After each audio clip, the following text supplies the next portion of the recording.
found the slide where I have all of this translated, so.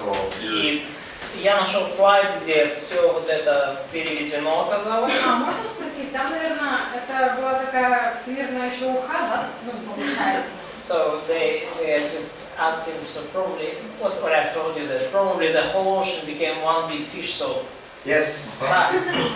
Получается, оно же тогда рыбы не выжили, как это? So probably fish don't have to survive in such circumstances. Well, not all the fish died. Not all the fish were Я думаю, dead. что не вся рыба умерла. Не вся сварилась, а было вкусно, наверное. Yeah. It didn't heat up the water as much as you might think. Ну, то есть вода не нагрелась настолько, ну, насколько вы можете подумать. But it did increase the temperature of the water. Но температура воды все равно увеличилась. That would produce some effects after the flood. И We'll talk about that. это привело к определенным последствиям после потопа. Я поговорю об этом позже. Yeah. В целом вода увеличилась, температура воды увеличилась. But we ended the last hour looking at John Baumgartner's flood model. Но мы вот на прошлый час закончили, говоря о модели Джона Баумгартнера. So you can see from the steam we would have a lot of effects. И вы видите, что вот этот пар привел ко множеству эффектов.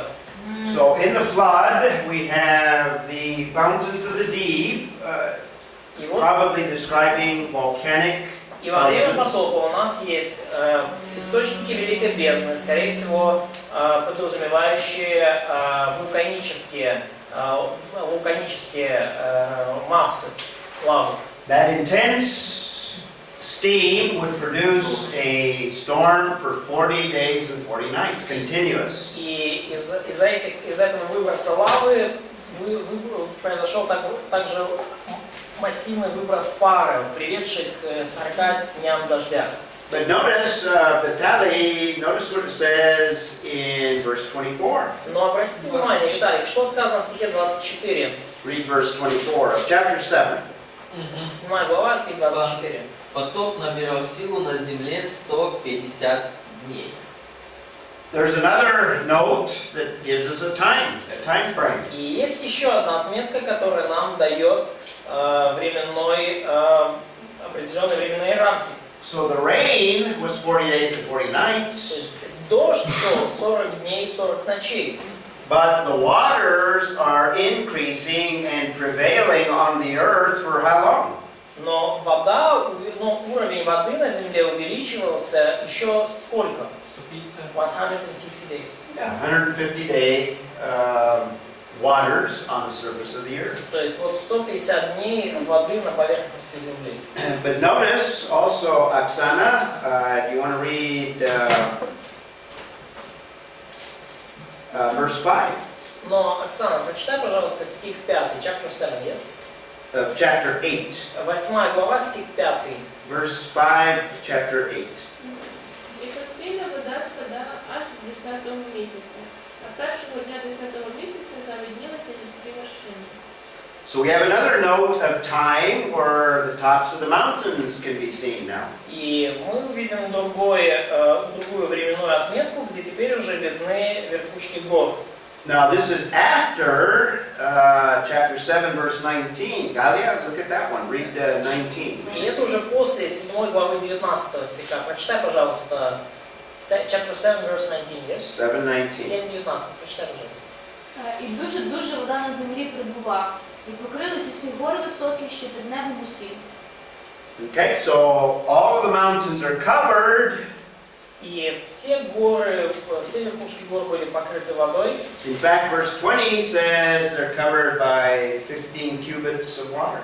И даже вот стих 20 говорит, что на 15 локтей поднялась над ними вода. Вопрос, откуда эта информация, кто принял? So, the question is, where we get this information from? Who was the one who measured that? Okay. Моисей уж был. That's a good question. Понятно. Хороший вопрос. Remember, this is scripture, and Помните, что это Писание. Moses is the one that received the revelation. И Моисей получил от Бога откровение. But in that note concerning the dimension there, 15 cubits, Но в этой вот заметке здесь, касательно 15 локтей, creationists have estimated that's about the depth that the ark would sink in the water. креационисты посчитали, что вот это примерно глубина подводной части ковчега. Would have been about 15 cubits. Где-то вот он был над водой, как под ватерлинией, да, 15 локтей. So it was, the waters were high enough so that the ark would not hit any of the 4 mountains. метра. Нет, 15 локтей это 7, это Вот, ж полметра. Короче, вот здесь вот эта часть подводная. Несовременный. Ты Yeah. считаешь, So по-нашему. what is the Локти больше не меньше. feet, Ну, 20 feet, so it's полметра 30 примерно centimeters. того времени. Но, то есть, локоть это где-то 30 сантиметров считается. Я живу на пол. То есть, ну, идея в том, что именно, почему могло быть это известно, что, то есть, воды было достаточно, чтобы верхушки гор не потопили, не проткнули ковчег. And then Galiab read in chapter 8, verse 5, that now you can see the tops of the mountains. И, Галя, прочитай, пожалуйста, 8 глава, 5 стих. But Галя уже прочитала, да. notice verse Что, 3. что вот появились верхи гор. Но посмотрите стих 3. Katya, read chapter 8, verse 3. Глава 8, стих 3. Вода же постепенно возвращалась с земли, и стала убывать вода по окончании 150 дней. Okay, there's 150 again. Опять 150 дней. Is that the same 150 as what we had in chapter 7? Те же ли это 150 дней, которых мы читали в конце 7 главы? Probably not. Probably not. Да, Скорее всего. те же самые. No. The same. Chapter 7 is the increase of the waters. Глава 7, 24 стих говорит об увеличении воды. Вода же Chapter усилилась на 8, 150 дней. chapter 8, very good, Oksana, is the decreasing of the waters. Глава 8 говорит об убывании воды. So we have another 150 days. То есть у нас есть еще 150 дней. Не, подождите, но сказано по окончании 150 дней. Никаких, то есть вот эти 150 дней, когда вода усиливалась, вот они закончились, и вода начала убывать. So it's written at the end of the 150 days the water had gone down. So it seems reasonable to assume that after 150 days of increasing water started to decrease. After, yeah. For another 150 days. Был шторм 150 дней. But it's not clear from text. Well, no, it is clear in verse 3, 150 days, the water decreased. То есть по окончании 150 дней стала убывать вода. And in chapter 7, verse 24, the waters prevailed on the earth. Ну а 150 в days. 7:24 вода же усиливалась. Так, дайте. We're going to have another time note that puts it all together for us. Мы сделаем еще одну, мы добавим сейчас еще одну заметку касательно времени, которая все собирает вместе. When you come to the end, you find out that we have another date that ends up with 377 days that Noah was on the ark. И когда, то есть есть еще одна дата, указывающая на то, что Ной находился в ковчеге 377 дней. Now we have 7 extra days. То есть есть еще 7 дополнительных дат. The numbers in the text indicate that the flood lasted 370 days. То есть числа в ковчеге пока указывают нам на то, что сам потоп длился 370 дней. But if you look at the beginning of chapter 7, Noah and his family went on the ark 7 days before the flood started. Но если вы посмотрите на начало 7 главы, то мы увидим, что Ной и семья зашли в ковчег за 7 дней до начала потопа. Вопрос зачем? 7 глава, 10 стих. Через 7 дней воды потопа пришли на землю. The question why? Не, подождите, там где-то только Slick что dress. Нет. Yeah, text doesn't give us an answer, Текст не дает ответа на твой вопрос. but it does give us a chronology. Но для нас он дает хронологию. So this number, 377, is the number of days from when Noah entered onto the ark, Noah and his family, to the day that they got off of the ark. И вот это количество дней, это столько времени прошло от момента вхождения Ноя с семьей в ковчег до момента их выхода из ковчега. Okay, let's put it on a timeline so you can see it visually. И давайте поместим это на временную шкалу, то есть вы все So это let's увидите. put all these little details on the То timeline, есть поместим все эти маленькие детали на временную шкалу. and we'll see from this arrow to this arrow will be И 377. вот вот между этими двумя стрелками 377 дней. Okay? So this is when Noah and his family got onto the ark. Вот это точка входа Моисея с семьей в ковчег. And that would be, Можно еще? notice in verse 4, Обратите внимание, стих 4. it says, after 7 more days I will send rain on the earth 40 days and 40 nights. Бог говорит Ноя, что через 7 дней я буду изливать дождь на землю 40 дней и 40 ночей. So Noah and his family enter the ark. То есть Ной с семьей вошли в ковчег, 7 days the flood begins, через 7 дней начался потоп. and that's the extra 7 days there. И вот, то есть таким образом дополнительных 7 дней оттуда взялись. And on our timeline, from this point to this point is the 40 days of rain. И вот на нашей временной шкале, вот с точки начала потопа, вот и там и дальше 40 дней дождей. That's chapter 7, verse 12. Это 7 глава, 12 стих. And then chapter 7, verse 24, we have the 150 days. И вот в 7 глава, 24 стих мы видим еще 150 дней. And then in chapter 8, И далее в 8 главе let's see, we have the tops of the mountains. Is that what I say? verse 5 probably. Is that, Yeah. that's what we have here, 8:5. right? Yeah. Yeah, they're able to see the tops of the mountains, То verse есть 5. в 8 главе, 5 стих, мы видим здесь горные вершины. And now we have the sending of the ravens in the text. И следующее событие мы видим, что ворона выпустили. We have another time note in there. Там тоже есть такая временная отметка.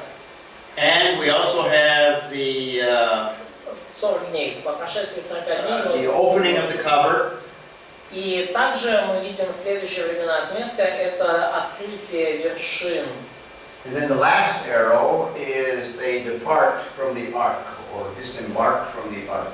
И последняя точка это уже их выход из ковчега. And we have in chapter 8, verse 13. И в 8 главе, в 13 стихе, Sergey, why don't you read 8:13? мы вот, прочитай, пожалуйста, Сергей, 8 глава, 13 стих.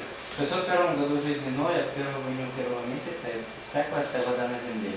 И открыл Ной кровлю ковчега и посмотрел, и вот отсохла поверхность земли. Okay, so he opens the cover and the surface is dry. И, то есть, Ной открыл кровлю ковчега, посмотрел на поверхности, все уже сухо. And then in verse 14, if you compare verse 14 with chapter 7, verse 11, И в 14 стихе дана дата, вы можете сравнить ее с датой в 7 главе 11 стихе. you have 370 days. И если вы посчитаете, то получите 377 дней. Masha, read verse 14. Маш, прочитай 14 стих 8 главы. И во втором месяце, к 27-му дню месяца, земля высохла. And then read 15 and 16. И прочитай, пожалуйста, 15 и 16. И сказал Бог Ною: выйди из ковчега ты, и жена твоя, и сыновья твои, и жены сынов твоих с тобой. So we have a specific date for the beginning of the flood, И у нас есть таким образом конкретная дата для начала потопа specific date when they leave. и конкретная дата для их выхода из ковчега. And the total is 370 days. И вместе это 377 дней. So the year is 360. 360. Mhm. Если год считается за 360 дней. Okay, so there's your chronology. Это вот такая хронология. So that brings us back to our categories that tell us that the flood is universal. И вот это нас возвращает снова к нашим пунктам, категориям, когда мы говорили, что потоп был всемирным. We could even say that the chronology indicates a very specific historical emphasis. И мы можем даже сказать, что сама хронология, датировка указывает на очень такой исторический акцент, очень исторический характер событий. So we've been describing this great upheaval, this great geological upheaval. И мы уже описывали здесь вот эти великие, огромные геологические наслоения, изменения. An upheaval that involved volcanic action from the north to the south pole, И or either way, south to north. да, и вот эти вот геологические изменения включали огромную вулканическую активность от северного до южного полушария. That involved a storm, 40 days and 40 nights. И также в этом при этом происходил Storm, rainstorm. Происходил дождь и штормы 40 дней, 40 ночей. Involved also flood waters prevailing 150 days. И также воды потопа, которые пребывали 150 дней. And those waters are not just standing still. A lot of those waters would be moving rapidly. И эти воды не просто стояли на месте, эти воды еще и перемещались очень быстро. Tsunamis of a size that the earth has never seen before, Цунами были таких or after. размеров, которые Земля не видела ни до, ни после того. That argues for a universal flood. Это вот что связано со всемирным потопом. And another argument, this is from chapter 9. И еще один аргумент, это мы берем его из 9 главы. God promises in a covenant that he will not send another flood. Бог заключает завет, что Он не будет уже насылать на землю еще один такой потоп. And there has never been a flood on the scale of the Noah's flood. И никогда больше на земле уже с того времени не было потопа такого же масштаба, как Ноев потоп. There have always been local floods all over the world. По всей земле всегда были какие-то небольшие местные наводнения. So if the Genesis flood were local, then God has violated the covenant. И если потоп, описанный в книге Бытия, был местным, локального значения, то получается Бог нарушил свой же завет. But God did not violate the covenant because there's never been a universal flood. Но Бог не нарушил свой завет, потому что с тех пор уже больше не было всемирного потопа.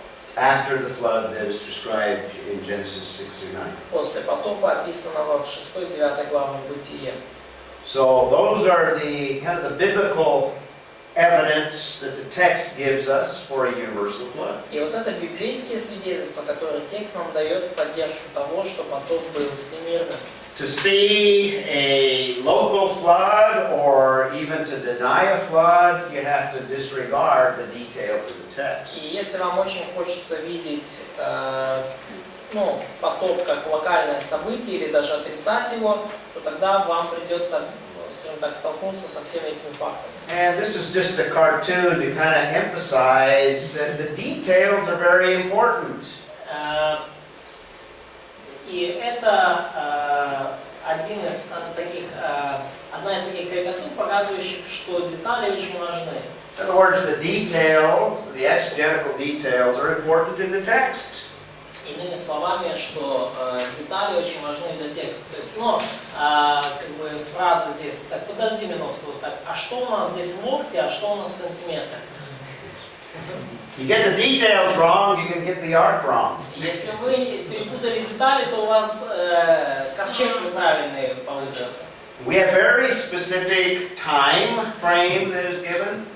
И нам дан очень конкретный промежуток времени, Very specific descriptions given, like tops of the mountains with a specific dimension covered. и даны совершенно конкретные измерения, как, например, как высоко вода поднялась над вершинами гор. We have the specific dimensions of the flood or the ark given. Есть конкретные размеры ковчега, они указаны для нас. All of those details are very, very important. И все эти детали очень-очень важны.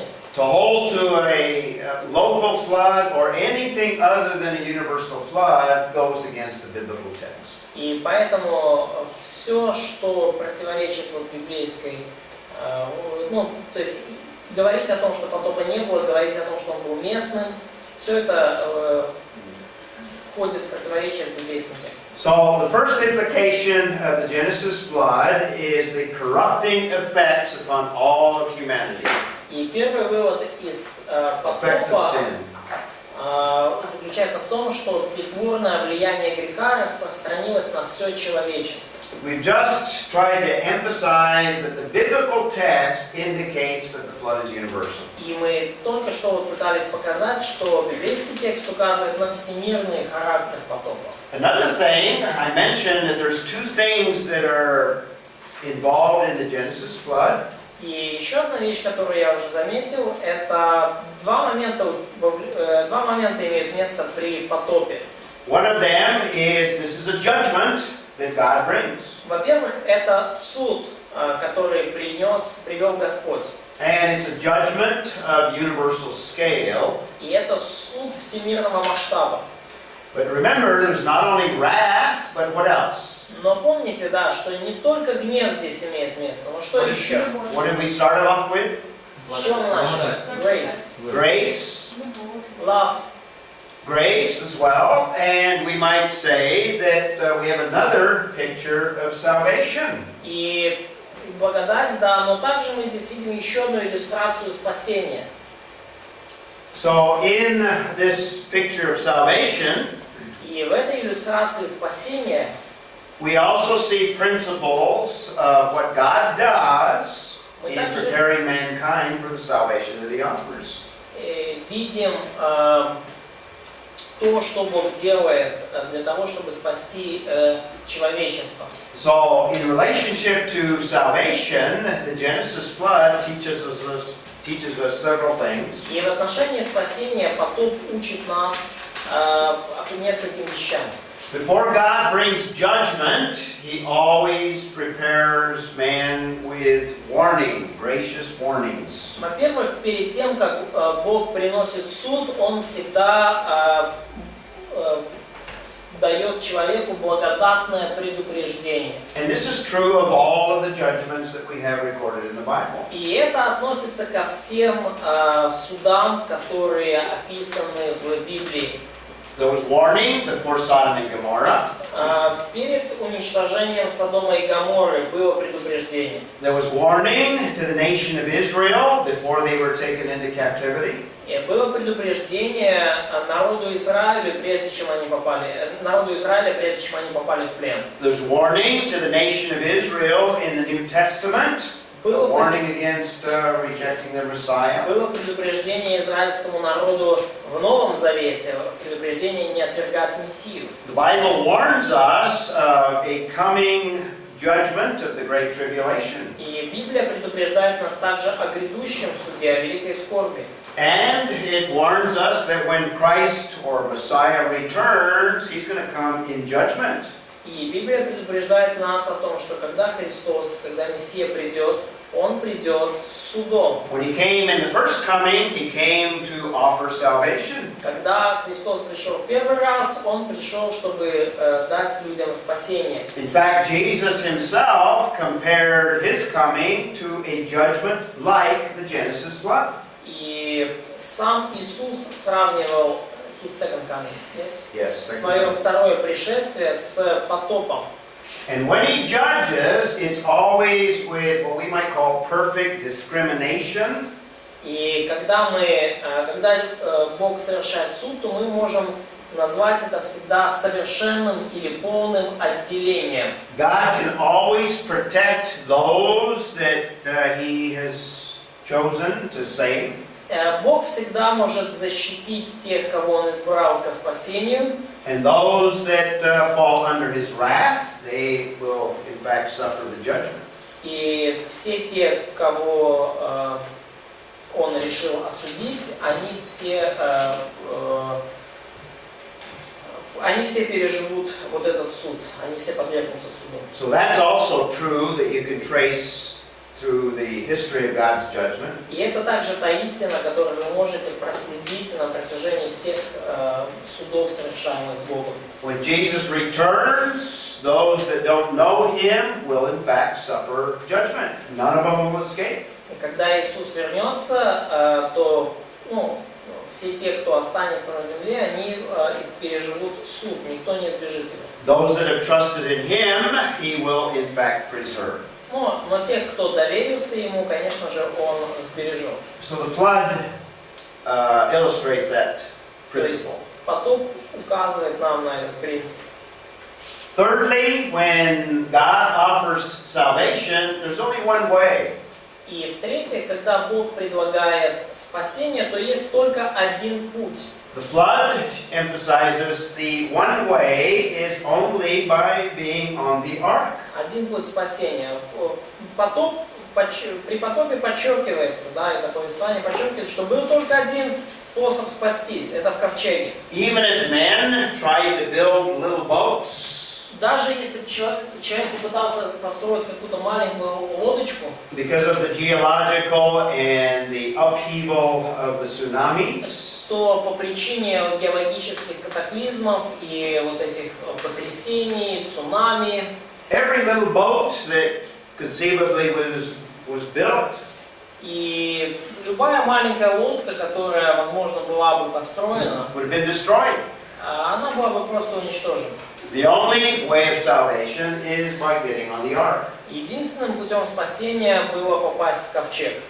The only way to please God is in the way that God has specified. И единственный способ угодить Богу – это угождать Богу согласно тем путем, который Бог конкретно обозначил. In the New Testament, the only name under heaven by which men may be saved is Jesus. В Новом Завете единственное имя, которым человек может спастись, это Иисус. Salvation is only in Christ. Спасение только в Христе. Just as the flood illustrates that salvation was only for those that got on the ark. И как и мы видели это в описании потопа, спасение было лишь для тех, кто находился в ковчеге. Another principle that's illustrated is God ultimately involves all of the creation in His salvation. И что еще мы видим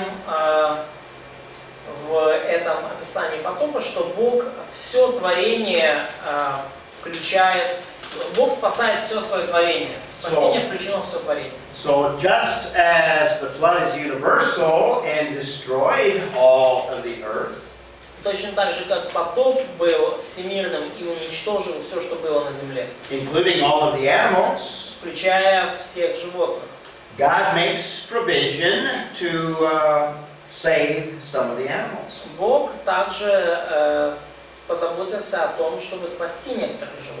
And ultimately, when God restores all things, all of the creation will be restored. И в итоге, когда Бог восстановит все, что есть на земле, все творение будет восстановлено. So salvation and judgment involves all of the creation, not just man. И спасение, и суд, они включают все творение, не только человека. And just like we saw in Genesis 3, salvation is by faith. И как мы видели это уже в Бытии 3 главе, спасение приобретается только по вере. Salvation is only for those that believe that God meant what He said. И спасение получают лишь те, кто поверил в то, что Бог именно то имел в виду, что сказал. So Noah and his family expressed faith by getting on the ark. И Ной и его семья проявили веру тем, что вошли в ковчег. So that is an implication of the Genesis flood, the salvation picture. Это применение вот этого истории о потопе как иллюстрации спасения. We have another implication of the Genesis flood. И также у нас есть другие выводы из потопа. We looked at the biblical description of the flood, И мы уже видели библейское описание потопа. and unless you really abuse the biblical text, it describes a universal flood. И если вы только не искажаете всеми силами библейский текст, вы согласитесь с тем, что потоп описан там всемирный потоп. Now let's take a look and see if science supports the idea of a Но universal давайте flood. посмотрим, подтверждает ли наука идею всемирного потопа.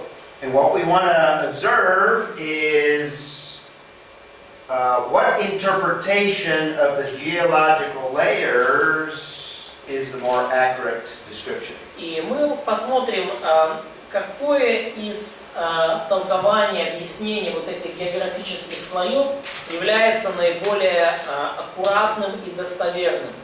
The geological layers, along with the fossils within those layers, И геологические слои вместе с ископаемыми в этих слоях, that's the data of something happening in the past. вот это данные, которые которые являются следами чего-то, происшедшего в прошлом. So we ask the question, what produced these layers that you can observe in the Grand Canyon? И мы задаем себе вопрос, откуда же появились эти слои, которые мы наблюдаем в Великом каньоне, например. And by the way, there are layers all over the face of the earth. Ну и, кстати, подобные слои есть по всему лицу Земли. So the question, what produced all of those layers that exist in every continent? Ну, вопрос в том, да, что же привело к появлению вот этого слоеного торта по всей Земле. If you were to dig down here in Ukraine, Если вы копнете глубоко, сделаете, раскоп здесь, в Украине, if you would dig down about 1.5 kilometers, где-то на километра на 1,5 копнете вглубь, если, you would see some of the same layers or similar layers, то вы видите примерно похожие слои. and you would find fossils in those layers. И вы также найдете ископаемые в этих слоях. So let's see what scientific data or what the evidence suggests from science. И давайте посмотрим, какие у нас есть научные даты и какие свидетельства у нас есть со стороны науки. Does science support the idea of a Genesis flood? Поддерживает ли наука идею потопа? Or does it support the idea of what the secular geologists suggest? Или все-таки она поддерживает те идеи, которые пропагандируют исторические геологи? Does it suggest millions and millions of years of material being deposited? Иными словами, это идея миллионов лет, в течение которых материалы накапливались. What I'm going to suggest that a better explanation of the actual scientific data И что бы я сказал, есть лучшее объяснение вот всех этих научных данных. is that those layers more than likely were produced by a cataclysmic flood И like we described when we talked about Genesis. объяснение в том, что эти слои образовались в течение катаклизмов, в течение такого катастрофического потопа, о котором мы говорили перед этим. So number 4, let's look again at the idea of a universal flood. И четвертый пункт, давайте снова взглянем на эту идею всемирного потопа.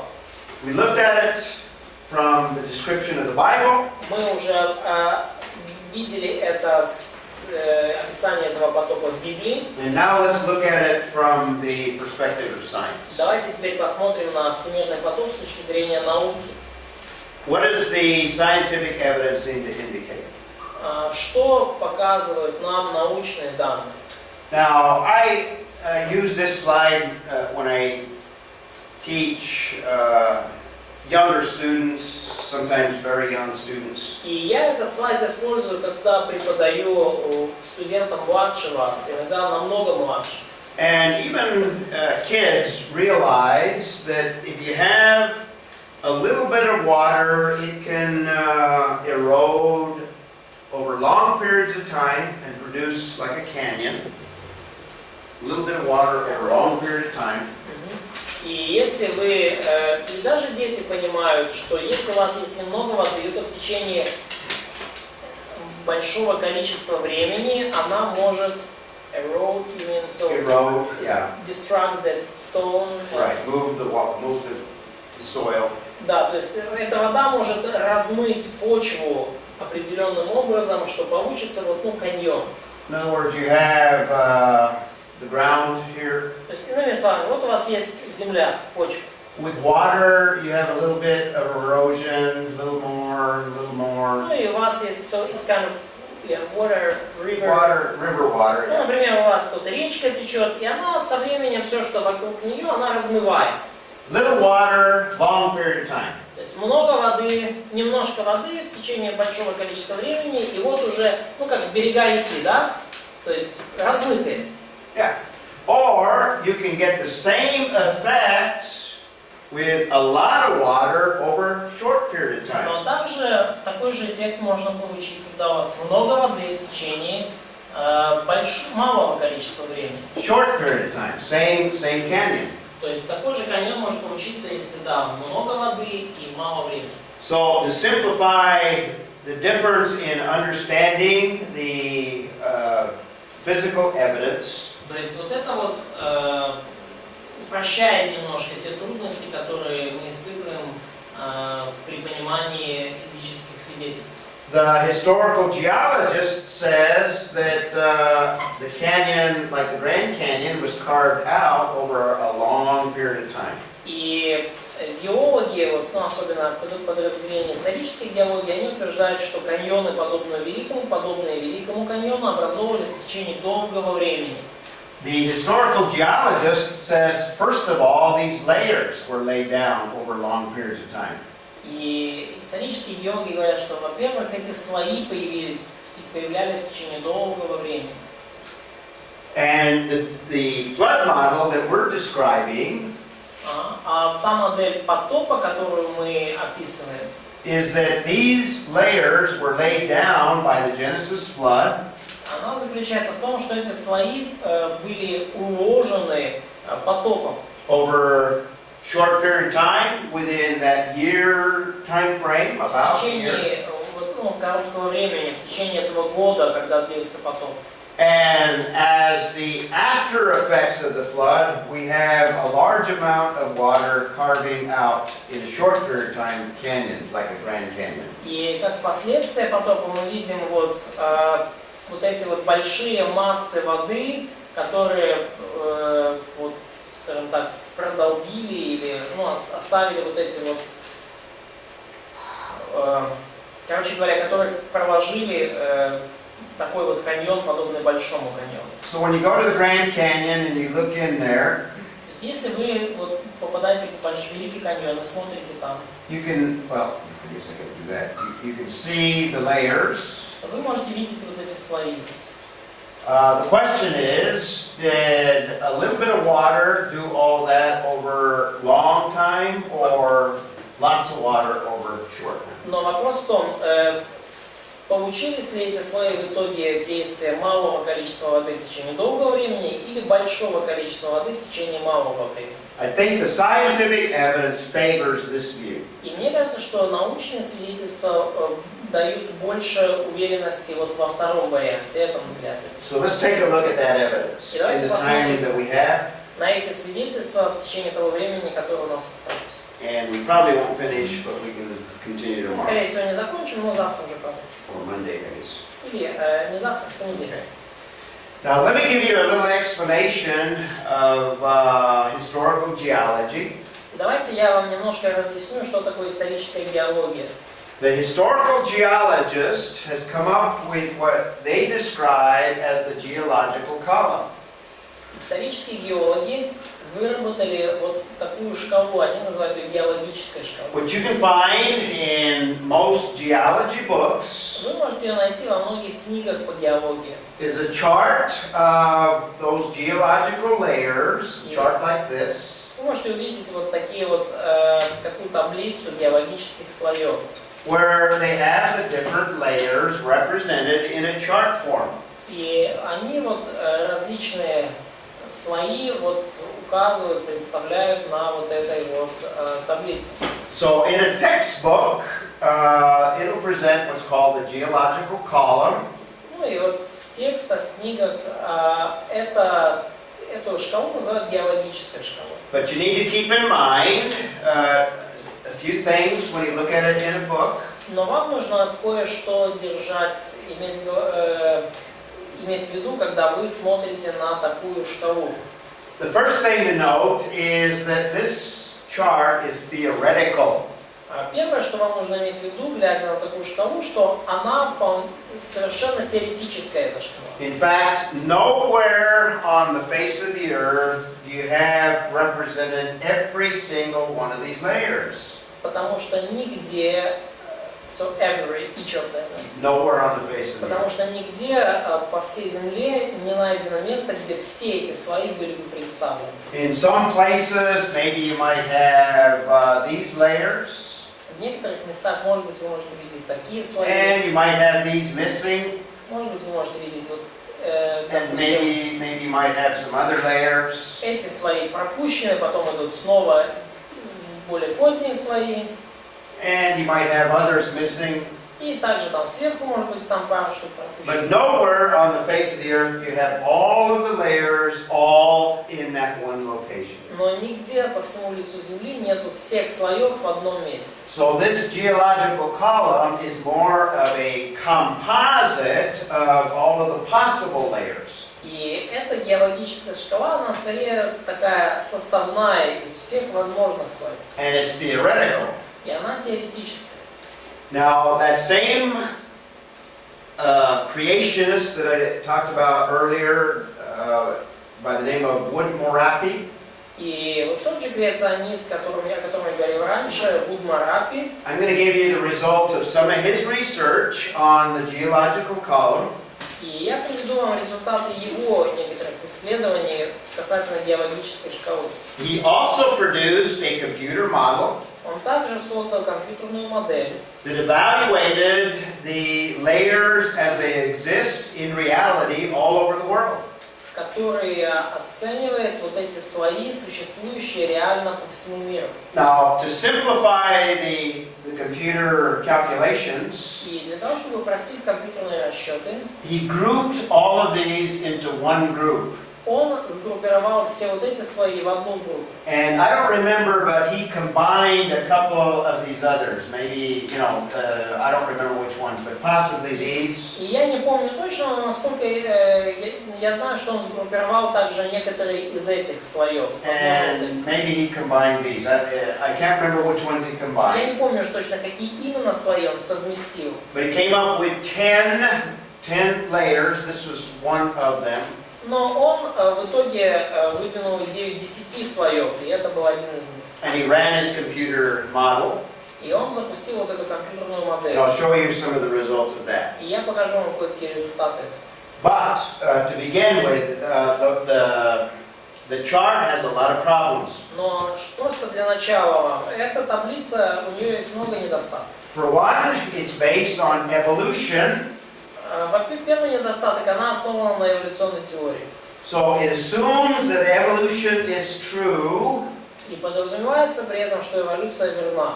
and depending on which fossils are found in the layers, И в зависимости от того, какое ископаемое вы находите в том или ином слое, for example, I'm going to talk a lot about this Cambrian layer.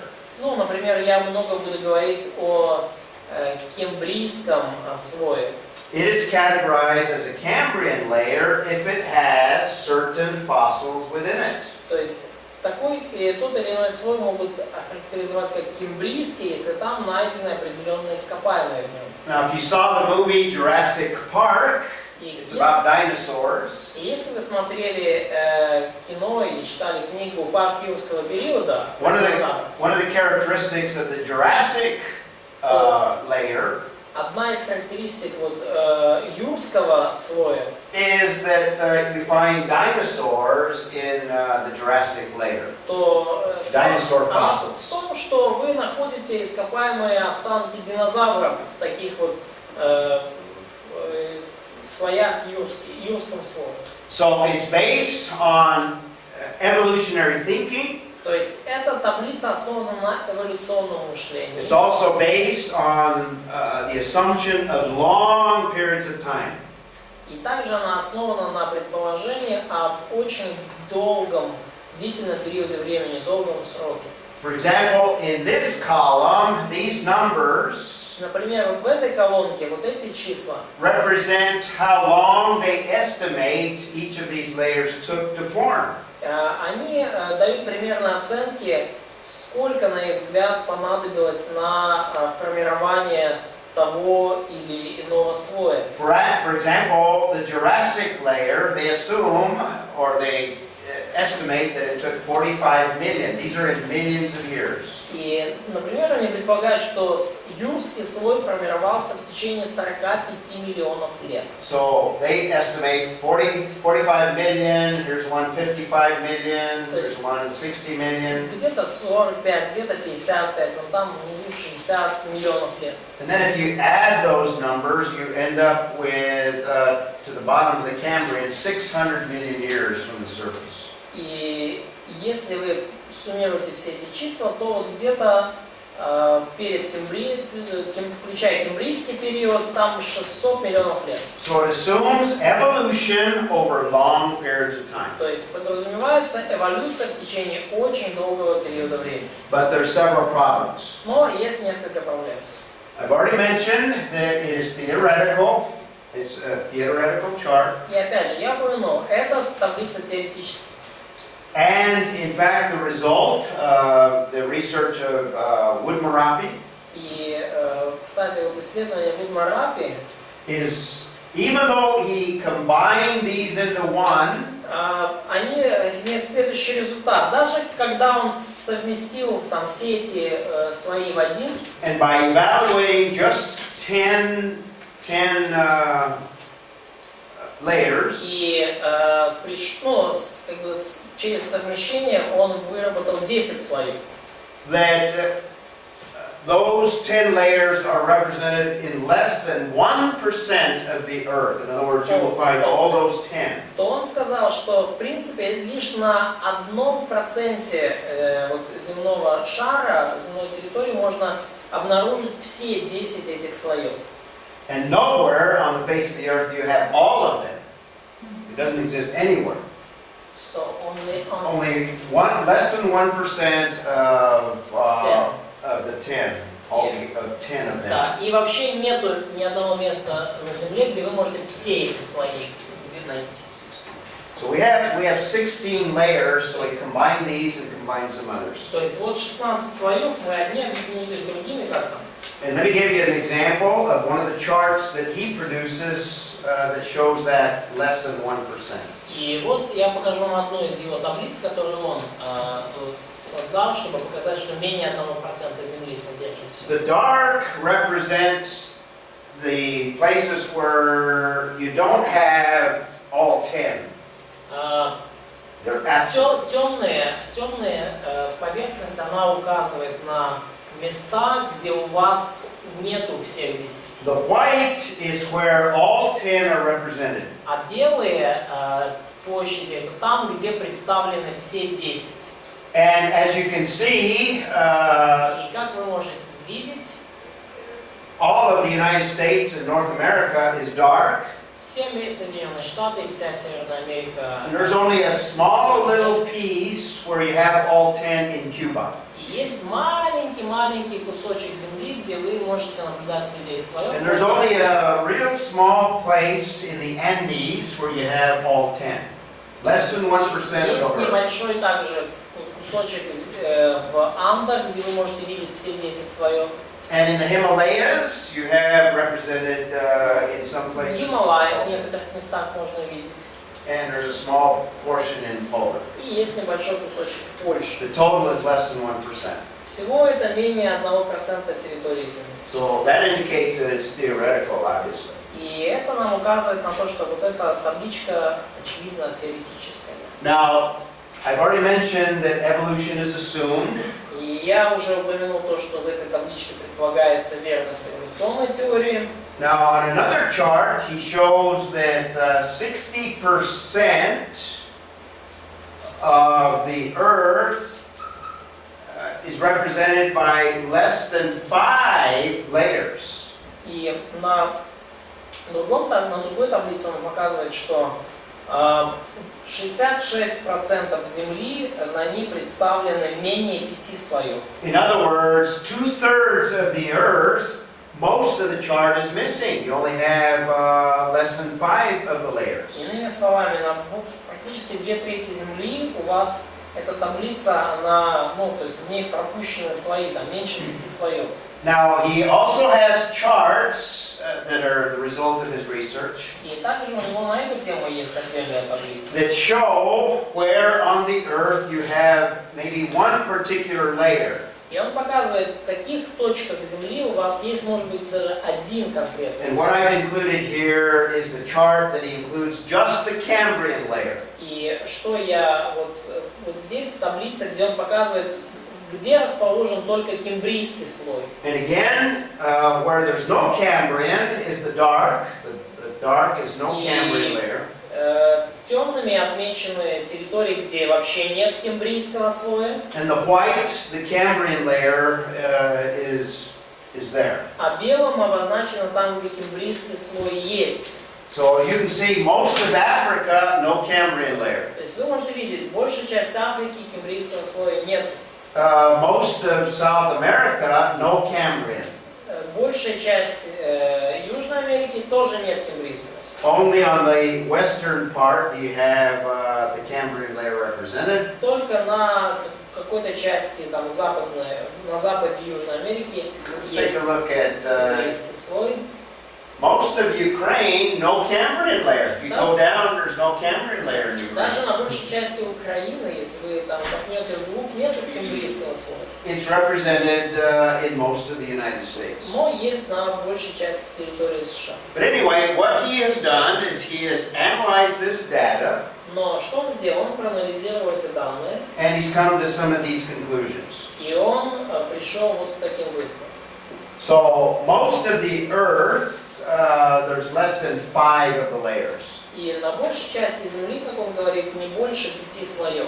Another problem is that a lot of times the layers are out of order. И еще одна проблема это то, что часто слои эти в беспорядке идут. For example, you might have this layer, Порядок нарушается. Например, у вас может быть этот слой. maybe over here, and maybe this layer, maybe it's down here. It's out of order is the point. Там, вот этот слой, там, один слой, который должен быть ниже, он на самом деле выше, а тот, который выше, он на самом деле ниже. То есть, беспорядок в слоях. So these are some of the major problems with the interpretation of the historical geology. И вот это вот одна из таких самых больших проблем с толкованием исторической геологии. So when they present this as science, keep in mind that there are some problems behind their assumptions and also their conclusions. И когда вам представляют это как серьезную науку, имейте в виду вот все вот эти проблемы, то, что многое строится на предположениях. This is one interpretation of the data, the scientific data, И это одно из толкований научных данных. or the traces of the events that formed those layers. Или одно из толкований вот тех следов от событий, которые эти слои сформировали. Let me conclude with a chart that kind of shows the difference and why there's a difference in interpreting the data. И разрешите мне закончить таблицей, которая показывает вот эти данные и причину их различного толкования этих данных. Your worldview, or the presuppositions that you begin with, Ваш образ, ваше мировоззрение, те предпосылки, с которых вы начинаете. remember the glasses that I illustrated? Remember when you look at the world, помните, вот я использую эту иллюстрацию очков, то, как вы смотрите на мир.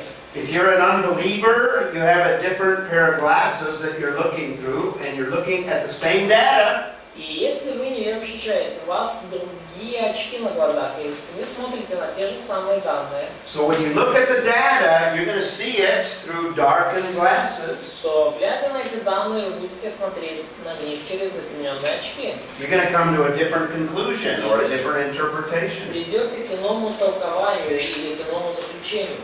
We, as creationists, and what's off the chart here is B, presupposition B.